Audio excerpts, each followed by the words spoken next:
Hello, it's Todd, Damon Grail channel. Today we're talking about target markers. For the past 5-6 years, we've been using at our small range on target stand markers, and they tend to catch a lot of spalding, and it makes it tough for breaking down targets. We have multiple different stands that we use, primarily the MPS. Now, prior to that, we were using the Atlas stands. The Atlas stands don't break down and go flat. The MPS stands, one of the big advantages with them is that you can take the bottom stand apart and pretty much lay the entire stand flat. With that, we've been using some on-target brackets that I made, but it still sticks out the side of the bracket a couple inches, so prevents them from laying flat when they're broke down.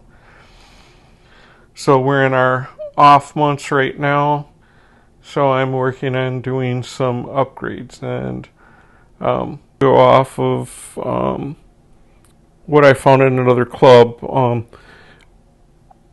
Most small ranges, you have a very small area to shoot in. Our area always seems to be shrinking, so the stages start getting closer and closer together. With that, when you have stages that are very close together that have similar sized targets at similar distances, you have a tendency of having the wrong targets being shot. With that, I decided this year to redo the way that the numbers are done for each stage.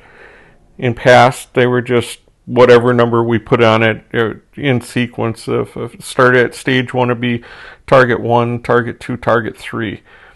And then the next stage would start over with the next one there. So if we left off at target 3, the next stage would start with target 4, target 5, target 6, and so on.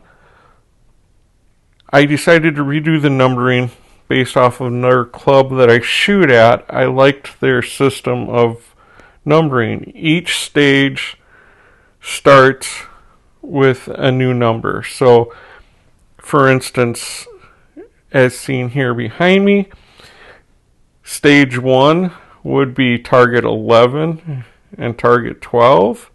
Stage 2 is target 21 and 22, and so on. Stage 3 will be target 31, 32, 33, 34. Stage 5, 51, 52, 53. Each stage, beginning from 1 through 7, we shoot the main 5 NRL courses of fire, and we'll have 2 bonus stages every month. So I redid all my numbering, and I made 6 targets, or 6 markers for each stage. I have yet to see a stage where we use more than 6 stands for one stage. So I figured making 6 for each stage, I'd have that all covered. So I made. The benefit is that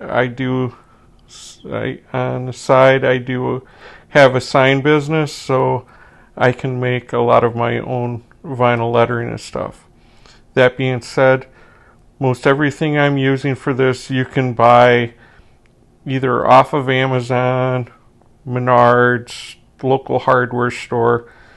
I'm using garden posts. They're 4-foot garden posts that you can buy off of Amazon, pack at 25. The red Coroplast you can buy at Menards. They're sheets of 24 by 36. You use a table saw to cut them down quite easily. The numbers I did with a vinyl cutter, but that could be easily done up with stenciled numbers or whatnot that you could buy and put on. I just find it easier to cut out my own numbers and put them on. I'm using wire clamps to hold them onto the garden stakes, and then the garden stakes can just be augured into the ground. And this year I'm going to use just a cheap half-inch auger bit that I bought on a drill down and set the stakes in it, as opposed to trying to drive the stakes in. Just work out a lot easier. This makes it I can take the signs off when they're not in use, hang them back up, put the stakes all in a bundle, and easily stored in a simple tube on my cart. The total cost, I'll put up a list of what the actual cost was. Feel it was under $50 for all of the coroplast, the vinyl used, the bolts, the nuts, and the stakes, the garden stakes that are used. Thanks for watching. Hope this helped. If you have any questions, drop a comment. Feel free to like and subscribe. Thank you.